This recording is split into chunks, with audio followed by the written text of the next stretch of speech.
একটা 14 মাসের ছোট বাচ্চাকে রেখে যখন একজন মা সেকেন্ড টাইমের মতো যখন সিজারে যায়, সে কষ্টের বা অনুভূতির কথা শুধু একজন মাই জানে। Hey everyone, welcome back to my channel. আমার বড় ছেলেটার যেদিন 14 মাস পূর্ণ হলো, সেদিন আমার সেকেন্ড বেবি হবে।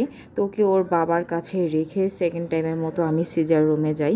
আসলে মনে মনে খুব একটু ভয় পাচ্ছিলাম, যেমন তেমন খুব কষ্ট লাগছিল, কারণ ছোট্ট একটা বাচ্চা ওকে রেখে আমি সিজার রুমে যাচ্ছি। সারা রাত হয়তো ও আমার কাছে থাকবে না, ওকে পাশে পাবো না, দেখতে পারবো না, হয়তো ঠিক মতো খাবে না, ঘুমাবে না।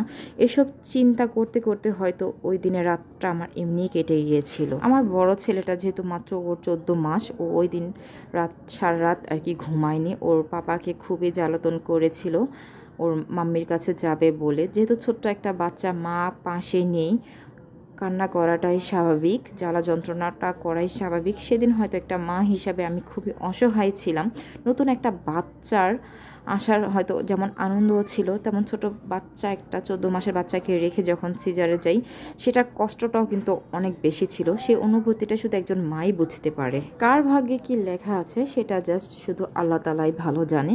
কখন কি হবে না হবে সব হয়তো আল্লাহ তাআলা আগের থেকেই ঠিক করে রেখেছে। সেই জন্যই তো এতটুকু ছোট্ট একটা বাচ্চাকে আমি রেখে মনে পাথর বেঁধে তারপরে সিজার রুমে গিয়েছিলাম, কারণ এটা তো যেতেই হবে, কিছু আর করার ছিল না। ওই দিন আমি ওই দিন খুবই অসহায় বোধ করেছিলাম আমার এই বাচ্চাটাকে রেখে যেতে, কিন্তু কিছুই আমার করার ছিল না। সেদিন যেমন আমি সেকেন্ড টাইমের জন্য মা হয়েছিলাম, সেদিন কিন্তু ঠিক আমার বড় ছেলেটা ওর মায়ের ভালোবাসায় কিন্তু ওর ভাইয়ের সাথে শেয়ার করে ফেলেছিল, কারণ তখন আমার দুইটা বাচ্চা, দুইটা ছেলে। তখন আমার বড় ছেলেটা ঠিকই কিন্তু ওর মায়ের ভালোবাসাটা স্যাক্রিফাইস করে ফেলেছিল। আমি কোথাও গেলে আমার বড় ছেলেটা যখন বায়না করে, আমি অলওয়েজ ওকে নেওয়ার চেষ্টা করি, কারণ এইটুকু বয়সে যে ভালোবাসাটা ওর পুরোপুরি পাওয়ার কথা ছিল, সে ভালোবাসাটা কিন্তু ও ঠিকই ওর ছোট্ট একটা ভাইয়ের সাথে শেয়ার করে ফেলেছে।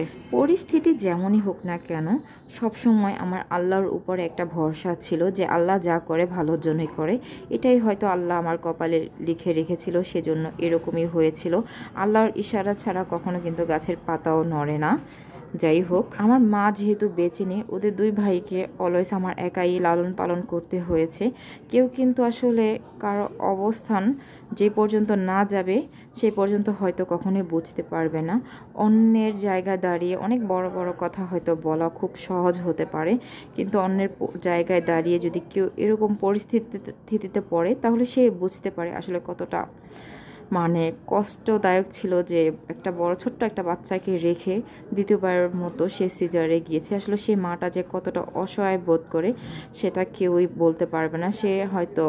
সে বাচ্চাটা জানে, বাচ্চাটার মা জানে, আর বাচ্চাটার হয়তো বাবা জানে। আমার দুইটা বাচ্চা আমার কাছে আমার পুরো দুনিয়া। ওদের ছাড়া আসলে আমি কোনো কিছুই বুঝি না। ওদের জন্য যে কোনো কিছু আমি করতে রাজি হই।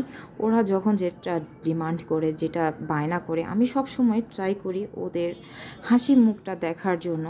ওদের আনন্দই আমার কাছে সব থেকে আগে। ওরা কিভাবে খুশি হবে, ভালো থাকবে, আমি সব সময় চেষ্টা করি, কারণ আমি আমার দুইটা ছেলেকে খুব যত্ন করে পেলেছি, খুব কষ্ট করে, খুব একা হাতে আর কি লালন পালন করেছি। আসলে আমার কাছে মনে হয় যে দুইটা বাচ্চাকে আসলে কিভাবে যে আমি লালন পালন করেছি, জাস্ট এটা আল্লাহই জানে।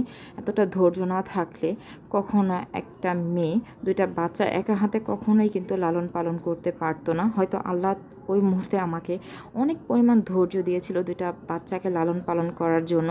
আর আমাকে সাহায্য করার মতো কিন্তু তখন কেউই ছিল না, পাশে কাউকে আমি কখনোই পাইনি। শুধু একা আমি একটা মেয়ে হিসাবে দুইটা বাচ্চাকে লালন পালন করেছি, দিন রাত না খেয়ে না ঘুমিয়ে, শুধু এই বাচ্চা দুইটার কথা চিন্তা করে। আর আমার বাচ্চারাই আমার দুনিয়া, ওরাই আমার সব কিছু। আমি ওদের মুখে হাসি দেখার জন্য যে কোনো কিছু করতে পারি। আর যখন ওদের দুই ভাইকে নিয়ে বের হই তো বের হই, আর যদি আমার কোনো কাছে থাকে, আমি একা বের হতে চাইলেও আর কি পারি না। ওরা যে কোনো একজন আমার সাথে যাবে। আর আজান যেহেতু ছোট, সেজন্য ওকে রেখে আসি। আর আবিদকে কোনো মতে আমি বাসায় রেখে আসতে পারি না, ও খুবই কান্নাকাটি করে, যাওয়ার জন্য খুব বায়না করে। তো ওকে নিয়ে এসেছিলাম, একটা কাজ ছিল বাহিরে। তো আসার সময় ও বলছিল ও নাকি পেস্ট্রি খাবে, ও পেস্ট্রিরা আর কি কেক খুব পছন্দ করে, খুব ভালোবেসে খায়। সেজন্য ভাবলাম ঠিক আছে, তাহলে চলো তোমাকে একটা পেস্ট্রি কিনে দেই। তো দেখুন পেস্ট্রিটা ও কত মজা করে খাচ্ছিল। আর আমি নিয়েছিলাম ঠান্ডা ঠান্ডা পুডিং আর কি, ডাবের যে পুডিংটা সেল করে ওইটা, আর সাথে নিয়েছিলাম ফুচকা। আর ফুচকা খেতে তো আমি খুব ভালোবাসি, সেটা কিন্তু আপনারা জানেনই। যখন ফুচকাটা খাই তখন কিন্তু অলওয়েজ একটু বেশি করে ঝাল, বোম্বাই মরিচ বা কাঁচা মরিচ বেশি করে দিয়ে তারপরে ফুচকাটা খাই। আমার মানে খুবই ভালো লাগে এরকম টাইপের ফুচকা খেতে। জাস্ট একদম মানে এরকম ঝাল টাল না হলে কিন্তু আমার কাছে একটুও ভালো লাগে না। আর ফুচকাটা খুবই কালারফুল ছিল, দেখতেও খুব যেমন ইয়াম্মি লাগছিল, খেতে কিন্তু আরও বেশি মজা লাগছিল। আমি সবসময় একটু বের হলে আগে একটা ফুচকা ট্রাই করি, কেন জানি না, আমি আসলে মনে ফুচকা প্রেমী হতে পারি। মানে ভালোবাসাটাই আমার কাছে ফুচকা, দামি দামি খাবার থেকেও আমি ফুচকাটা আসলে খুব বেশি ভালোবাসি। সেটা আপনারা প্রায় ভিডিওতে দেখেন যে আমি বের হলে কিন্তু একটু ফুচকাটা ট্রাই করি। আর টক পানিটাও আমার খুব ভালো লাগে। যাই হোক, আমার বাচ্চাদের ভিডিও যদি আপনাদের কাছে ভালো লাগে, মানে আমার বাচ্চাদের যদি আপনারা ভালোবেসে থাকেন, যেহেতু ছোটো মানুষ, অবশ্যই কিন্তু আমার চ্যানেলটা সাবস্ক্রাইব করতে হবে, লাইক করতে হবে, কমেন্টস করতে হবে।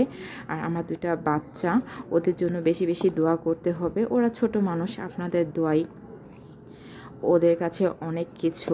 আপনারা সবসময় আমার দুইটা বাচ্চার জন্য অনেক বেশি দোয়া করবেন, আর সবার জন্য দোয়া রইল। Thanks for watching my video.